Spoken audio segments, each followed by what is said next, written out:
இயேசு கிறிஸ்துவின் இணையற்ற நாமத்தில் என் உள்ளங்கைகளில் உன்னை வரைந்திருக்கிறேன் என்கிற ஆண்டவர் கொடுத்த வாக்கு தத்தத்தோடு கூட சேர்ந்து கிறிஸ்துவில் விசுவாச ஊழியங்களின் சார்பில் உங்கள் அனைவருக்கும் என்னுடைய அன்பான வாழ்த்துதல்களை தெரிவித்துக் கொள்கிறேன். இன்றைய நாளுக்கான கோல்டன் ஆப்பிள் சங்கீதங்களின் புஸ்தகம் 40ஆம் சங்கீதம் 8ஆம் வசனம். என் தேவனே, உமக்கு பிரியமானதை செய்ய விரும்புகிறேன். இன்றைய செய்தியின் தலைப்பு ஆண்டவருக்கு பிரியமானது என்ன. என் தேவனே, உமக்கு பிரியமானதை செய்ய விரும்புகிறேன் என்று தாவீது தன்னுடைய விருப்பத்தை கூறுகிறார்.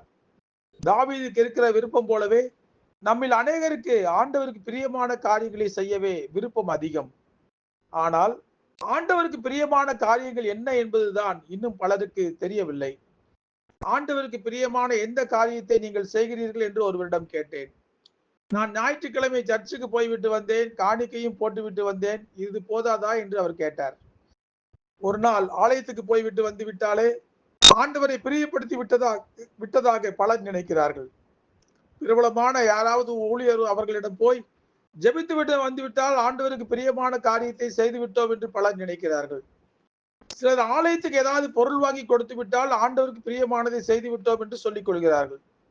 ஆனால் உண்மையில் ஆண்டவருக்கு பிரியமானது என்ன என்பதை பரிசுத்த வேதாகமத்தின் அடிப்படையில் நாம் தெரிந்து கொள்ள வேண்டியது மிக மிக முக்கியமான ஒரு காரியம். முதலாவது, ஆண்டவரை பிரியப்படுத்த வேண்டும் என்றால் பரிசுத்த அலங்காரத்துடன் கர்த்தரை நாம் தொழுது கொள்ள வேண்டும். பரிசுத்தம் இல்லாமல் ஒருவரும் ஆண்டவரை தரிசிக்க முடியாது. பரிசுத்தமுள்ள தேவனுக்கு முன்பாக நாம் பரிசுத்தமாய் நிற்பது அவருக்கு மிகவும் பிரியமான ஒரு காரியம்.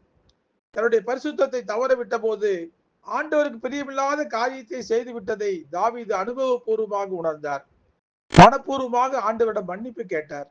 பாவ மன்னிப்பு நிச்சயத்தை பெற்றுக்கொண்ட பிறகு ஆண்டவருக்கு மிகவும் பிரியமான, ஆண்டவருடைய மனதுக்கு பிடித்தமான மனிதனாக அவர் மாறினார். அதனால்தான் உமக்கு பிரியமானதை செய்ய விரும்புகிறேன் என்று ஆண்டவரை பார்த்து அவர் ஜெபித்தார்.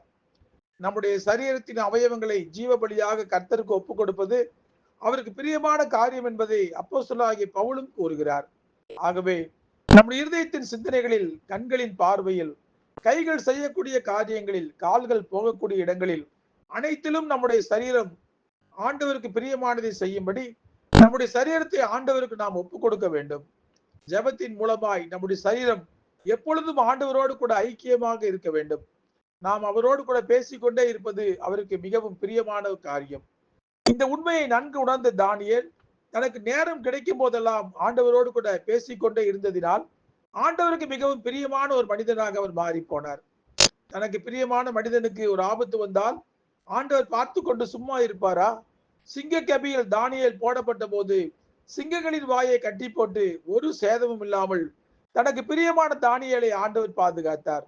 ஜெபம் ஆண்டவருக்கு எவ்வளவு பிரியமானது என்பதை இதன் மூலம் உணர்ந்து கொள்ளுங்கள்.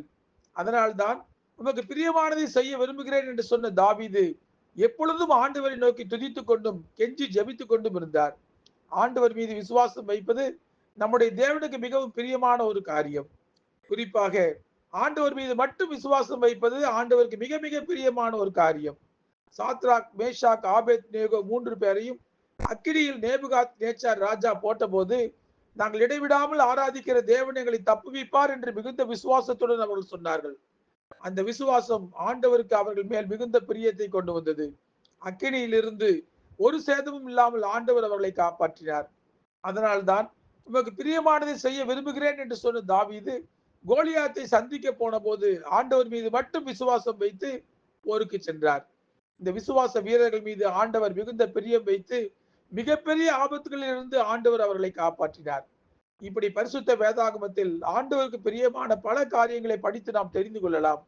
ஆண்டவருக்கு கீழ்ப்படியாமல் உலகத்துக்குரிய காரியங்களுக்கு கீழ்ப்படிந்து நம் சுய இஷ்டத்தின்படி போனால் ஆண்டவருடைய பிரியம் நம்மேல் இருக்காது.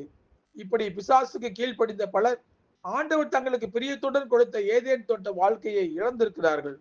ஆகவே அற்ப சந்தோஷங்களுக்கு அற்ப ஆயுள்தான் என்பதை நாம் புரிந்து கொள்ள வேண்டும்.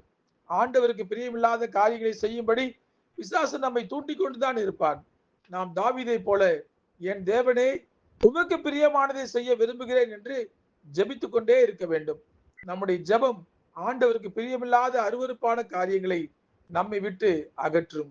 ஜெபிப்போமா. அன்புள்ள ஆண்டவரே, பல சமயங்களில் என் வாழ்க்கையில் வாழ்நாள் முழுவதும் உமக்கு பிரியமான காரியங்களையே நாங்கள் செய்ய விரும்புகிறோம். ஆனால் உமக்கு பிரியமில்லாத காரியங்களை செய்து உமக்கு முன்பாக நாங்கள் கூனி குறுகி போய் நிற்கிறோம். ஆமாண்டவரே, அதற்கு காரணம் பிசாசுடைய வார்த்தைகளுக்கு நாங்கள் கீழ்ப்படிவதுதான், உலக இச்சைகளுக்கு எங்கள் சரீரங்களை ஒப்புக் கொடுப்பதுதான். ஆண்டவரே, இப்படிப்பட்ட உலக இச்சைகளுக்கு எங்களுடைய சரீரத்தை விலக்கி பாதுகாக்கும்படி, பிசாசு எங்களிடத்துல வரும்போது அப்பாலே போய் பிசாசை என்று துரத்தி அடிக்கும்படி பரிசுத்த ஆவியானவரே, நீர் எங்கள் மத்தியில் எங்களோடு கூட ஆளுகை செய்ய வேண்டுமாய் நாங்கள் ஜெபிக்கிறோம். உமக்கு பிரியமானதை செய்யவே நாங்கள் விரும்புகிறோம் என்று உம்மை நோக்கி நாங்கள் ஜெபித்துக் கொண்டே இருக்கிற ஜெப ஆவியை எங்களுக்கு கொடுப்பீராக. அந்த ஜெபம் உமக்கு பிரியமில்லாத வழிகளுக்கு நாங்கள் செல்வதை தடுக்கும் என்று சொல்லி விசுவாசிக்கிறோம். எங்களை முழுமையாய் தாழ்த்தி உம்முடைய கரங்களில் ஒப்புவிக்கிறோம். இயேசு கிறிஸ்து என்கிற வல்லமையுள்ள நாமத்திலே ஜெபிக்கிறோம் நல்ல பிதாவே. ஆமேன், ஆமேன்.